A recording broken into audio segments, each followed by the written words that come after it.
Okay, so in example 1 here, it asks us to identify each arc as a major arc, minor arc, or semicircle of the circle and then find its measure. So um, it also gives us a little clue up here, and it's a really important clue.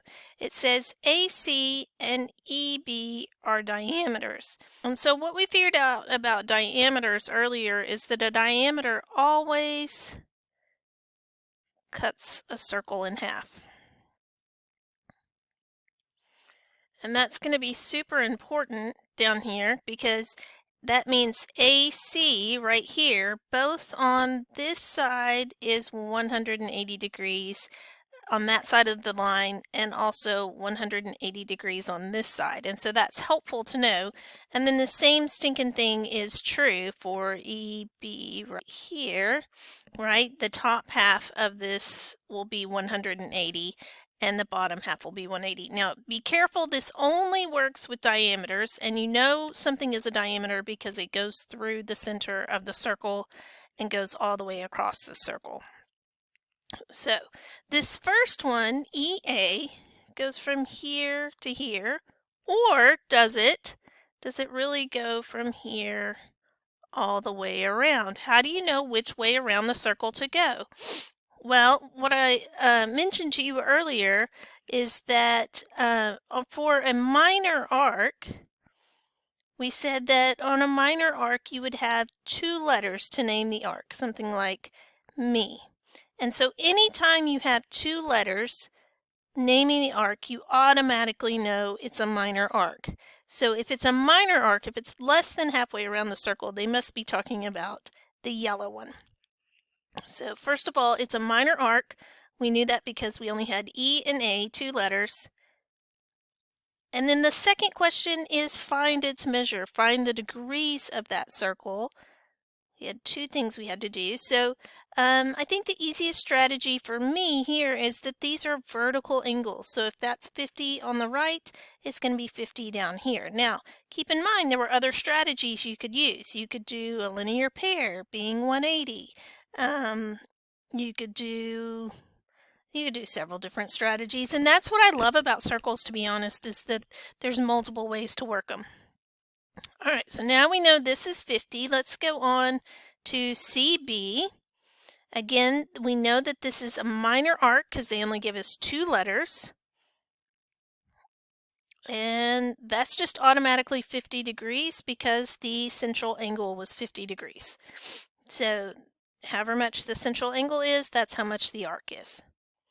All right, the next one they have is from D to C. Okay, again, we're going to call this a minor arc because, again, they've only given us 2 letters. And from D to C, it looks like is 100.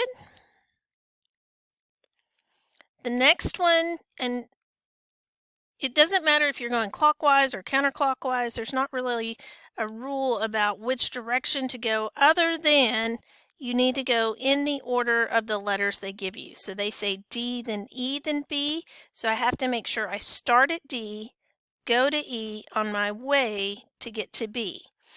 So you can't like go to D and then B and then cut through to get E. That's cheating. You can't ever cut through the circle. You have to go around the circle in the order that the letters occur. Doesn't matter if it's clockwise or counterclockwise, just go in the order of the letters.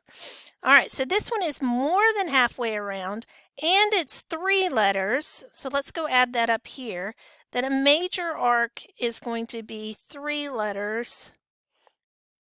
And by the way, you technically, it wouldn't be wrong to have 3 letters for a minor arc, but typically there's only 2. So something like Y to the O to the U, more than halfway around the circle, use 3 letters. So this is a major arc. And for the degrees, I think what I'm going to do for my strategy, there's a couple of different strategies. You could do the whole 360 all the way around, minus 100, minus 50. I think I'm going to do the 180 here for our straight line, for our diameter, plus this 30 piece. So either way you get there. 180 plus 30 will end up being the same thing as 360 minus 150. So 210 degrees is what number 4 is. So pause the video and do the U-tries and then come back and check and see how you did. Okay, for this first one, I automatically knew it was a minor arc because it was just the 2 letters. I used a linear pair to say 180 minus the 50 to figure out that the missing piece would be 130 degrees. And so then this arc would be 130 degrees. For the second U-try, we said C to the D to the A is this whole arc. I followed the order of the letters. Remember, you can't cut through. And so that would be exactly half of a circle. I know it because they told me this is a diameter. That is exactly 180 degrees. So we call that a semicircle, and it's 180.